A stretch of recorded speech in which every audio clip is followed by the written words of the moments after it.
I shouldn't want to be professionally supported by an administration that doesn't personally support me or so many others in this country. And they want to use their power to take away my freedom. But what they don't understand is that my freedom has zero contingency on what they can provide for me. Lastly, to the president, thank you for reminding me that I am more powerful than I even knew. And to quote my favorite recording artist, Shia Diamond, I am America. Broadway actress and transgender advocate Dylan Mulvaney is firing back after becoming the latest target of the U.S. President Donald Trump. Mulvaney has responded to what she called the president's diss track aimed at her, saying she was actually incredibly honored to be compared to CNN's Kaitlan Collins. In a 4-minute video shared on social media, Mulvaney said she had been keeping a low profile, focusing on musicals, singing, and dancing, but was surprised to find herself back in Trump's spotlight years after the Bud Light controversy. Referencing Katy Perry's hit song The One That Got Away, Mulvaney joked that she seemed to be permanently stuck in the minds of her critics. And it seems to me that I might be the one that got away for these men. I am permanently burned into their retinas. I am microchipped into their minds. And when I first heard that the president put me on his diss track, I was like, well, that's not good. Mulvaney admitted her first reaction to hearing the U.S. president mention her was, well, that's not good. But she later added, I shouldn't want to be professionally supported by an administration that doesn't personally support me or so many others in this country. She went on to say that, food for thought. In fact, maybe being publicly mocked and criticized by this administration is actually the greatest compliment of all, because it puts me in the company of some of the most brilliant, empathetic people in our world today. Questioning why critics are so invested in stopping her success, Mulvaney said her freedom is something her haters will never have the privilege to experience. She added that people like Trump don't want young transgender people to realize they too can find success simply by being themselves. Mulvaney wrapped up her message by thanking Trump for reminding her that she is more powerful than she even knew, while also encouraging people to continue supporting the transgender and non-binary community. The controversy escalated after Trump shared an AI-generated image that placed CNN anchor Kaitlan Collins' face onto Mulvaney's body using an image inspired by Mulvaney's 2023 Bud Light campaign. Collins chose not to respond directly to the AI post. Instead, she shared photos from the White House Correspondents Dinner alongside an Eleanor Roosevelt quote that read, "No one can make you feel inferior without your consent." She also said the highlight of the evening was reminding people why the First Amendment and asking difficult questions still matter. The clash began during the rescheduled White House Correspondents Dinner, where Trump mentioned Mulvaney multiple times while trying out jokes during his speech. One of them targeted CNN's Kaitlan Collins. On the Bud Light can, it was Dylan Mulvaney.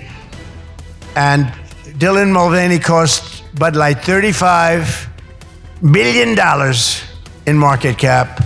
That was the worst commercial ever made, by the way, for those few people that want to hear that. Most people don't care, but I would. I wouldn't want to hire Dylan anytime soon. Think of it, they hired Dylan Mulvaney and their market cap has gone down by $35 billion. Who wrote that commercial? And then you have writer Josh Dorsey. The latest exchange follows Trump's ongoing feud with Kaitlan Collins. Just days earlier, he accused the CNN journalist of having hatred in her eyes, called CNN crooked and corrupt, and even told Collins to be quiet during an Oval Office press interaction. CNN later defended Collins, calling her an exceptional journalist, known for her depth and tenacity. Hi, is this a good time? Well, it's definitely an interesting time, because my name is Dylan Mulvaney, and the President of the United States said my name in his speech 4 times on Friday night. I couldn't respond right away because yesterday I had tickets to see Meg Stalter and O'Mary, but now I think I'd like to say a little something. Firstly, I would like to congratulate CNN's Kaitlan Collins on her award and tell her that I'm incredibly honored to be compared to her in any way, and I hope that she keeps doing all the great work. Now, the president also brought up a video I did over 3 years ago. And mind you, I've been kind of flying under the radar, keeping up a pretty low profile, just like doing my little musicals, singing, dancing. And yet I am still his topic of conversation all these years later. And it seems to me that I might be like the one that got away for these men. Like I am permanently burned into their retinas. I am microchipped into their minds.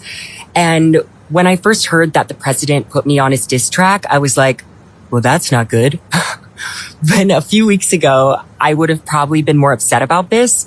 But luckily, I was ghosted last month by a hookup who I really liked. And what I realized from that experience was that I shouldn't want to be with someone who doesn't really want to be with me.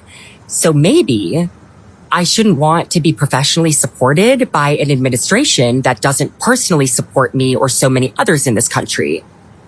Food for thought. In fact, maybe being publicly mocked and criticized by this administration is actually like the greatest compliment of all. Because it puts me in the company of some of like the most brilliant, empathetic people in our world today. But I do still wonder, like, why is it so important to them that I don't find success? Like, what is it that I have that they don't? Oh my God, freedom. I am free in a way that they will never have the privilege to experience. And they want to use their power to take away my freedom. But what they don't understand is that my freedom has like zero contingency on what they can provide for me. Because my freedom is fully dependent on the moment that I acknowledged my real authentic self in every day since. And sharing that with the world, it's just icing on the cake. But they don't want me to be able to share that because it would mean young people realizing that if someone like me can be themselves and find success and freedom, then they can find success and freedom for themselves too. So now I have some action items for us. Are you ready? Number 1, support trans and non-binary people. This is the time. I am sounding the alarm. We need you to stand up for us, vote for us, donate to our causes, hire us, and support the businesses who hire us. But most importantly, love us. That is what we need more than anything right now, publicly and proudly. Number 2, if a young person is seeking acceptance, we are going to love them. And if you are a young person watching this, I need you to hold on to every piece of yourself tightly, because especially the parts that they are trying to make you feel guilty about or trying to scare you into abandoning. And I need you to find people who will help you carry those pieces into a kinder day. Okay? Okay. And number 3, when they try to judge you for your support of us, take that as the greatest compliment. Ladies, when they tell you that you look like a trans woman, wear it like a medal. Men, when they tell you that being attracted to trans women makes you gay, I want you to Hillary Duff PSA their ass so hard that they don't even know what just happened. And to the dolls, let's have each other's backs. And lastly, to the president, thank you for reminding me that I am more powerful than I even knew. And to quote my favorite recording artist, Shia Diamond, I am America.